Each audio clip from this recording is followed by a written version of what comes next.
Assalamualaikum warahmatullahi wabarakatuh. Selamat pagi anak-anak. Apa kabar kalian pada pagi hari ini?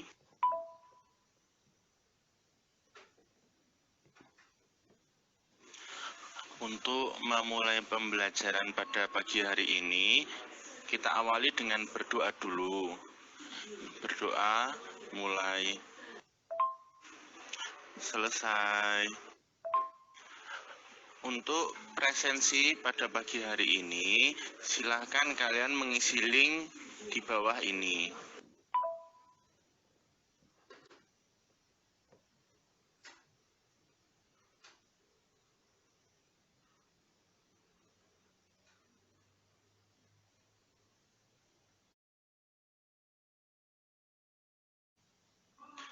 Bagaimana dengan LKPD-nya? Adakah yang mau ditanyakan mengenai praktikum atau mungkin pengisian datanya?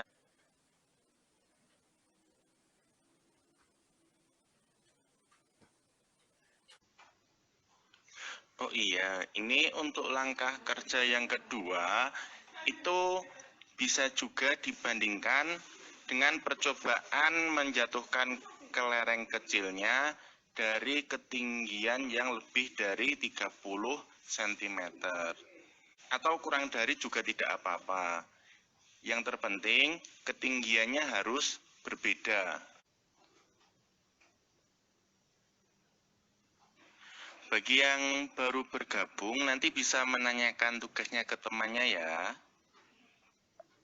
Oke, untuk pengisian dari LKPD-nya, ini linknya akan segera Bapak kirimkan.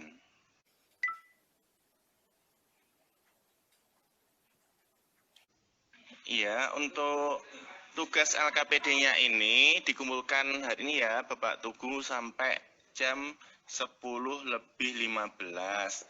Nah, setelah itu nanti kita diskusikan hasilnya dan kita lanjutkan untuk pembelajarannya, oke?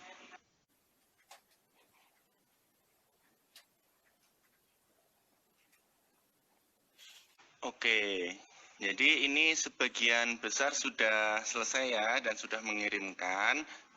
Jadi nanti untuk yang belum bisa dikirimkan setelah ini. Jadi kita lanjutkan pelajarannya terlebih dahulu. Nah, jadi sebenarnya untuk yang LKPD pada percobaan 1 dan 2 itu untuk faktor-faktor yang mempengaruhi tentang momentum. Sedangkan untuk yang percobaan ketiga itu adalah faktor yang mempengaruhi nilai dari impuls.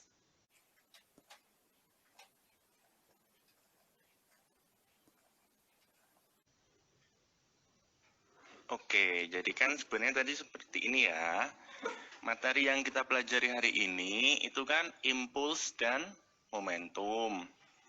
Nah, dari modul atau bahan ajar yang Bapak kirimkan, itu adalah materi yang pertama atau pada pertemuan kali ini.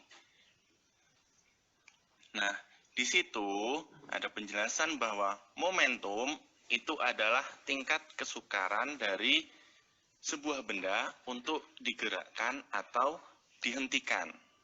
Jadi, untuk momentum itu faktornya ada dua, yaitu ada massa benda dan juga ada kecepatan benda. Nah, pengertian yang lain, momentum itu adalah hasil kali antara massa dengan kecepatan. Jadi, dari percobaan yang pertama, itu kan ada kelereng besar dan kelereng kecil. Jadi kan di situ tadi untuk plastisinya, pasti yang di kelereng besar itu menimbulkan dampak yang lebih besar. Nah, sehingga dari percobaan 1 itu tadi disimpulkan bahwa semakin besar massanya, momentumnya semakin besar. Nah, dan untuk percobaan 2, tadi kan bendanya dijatuhkan dari ketinggian yang berbeda. Dari materi yang dulu tentang gerak jatuh bebas, itu kan semakin tinggi benda awalnya itu dijatuhkan, maka nanti ketika sampai di tanah, itu kecepatannya juga pasti semakin besar. Nah, jadi dari percobaan 2 itu disimpulkan bahwa semakin besar kecepatan dari benda, maka semakin besar pula momentumnya. Jadi untuk percobaan 1 dan 2 itu sudah menjelaskan bahwa momentum itu faktornya adalah massa dan kecepatan. Dan jangan lupa momentum adalah merupakan contoh dari besaran vektor. Jadi untuk arah itu juga harus diperhatikan. Nah, kemudian dari percobaan 3 itu adalah tentang impuls. Impuls itu diartikan sebagai besarnya gaya yang mengenai sebuah benda dalam selang waktu yang sesaat. Nah, jadi kan tadi maksud dari penggaris yang disimpangkan sedikit dan banyak, itu kalau disimpangkan sedikit jadi nanti ada gayanya cuma sedikit, sedangkan ketika disimpangkan besar itu gayanya juga besar.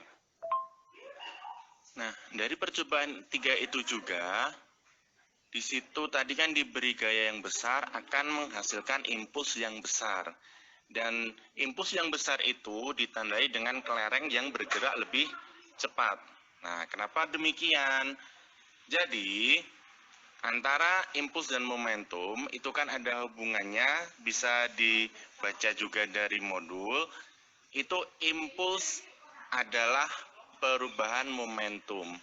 Jadi semakin besar impuls yang diberikan, maka akan menghasilkan juga momentum yang lebih besar.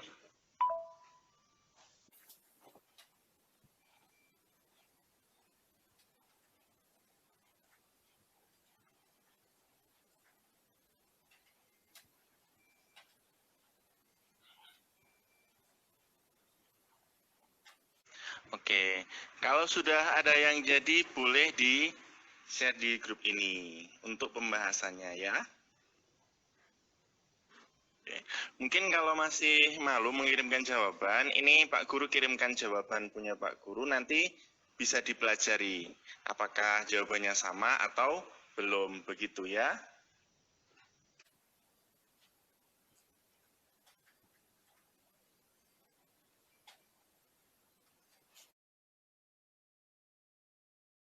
Nah, untuk penilaian kegiatan pembelajaran kali ini akan Bapak share untuk link yang harus diisi ya.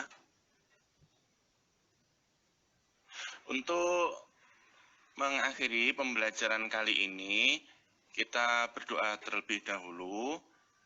Berdoa mulai, berdoa selesai.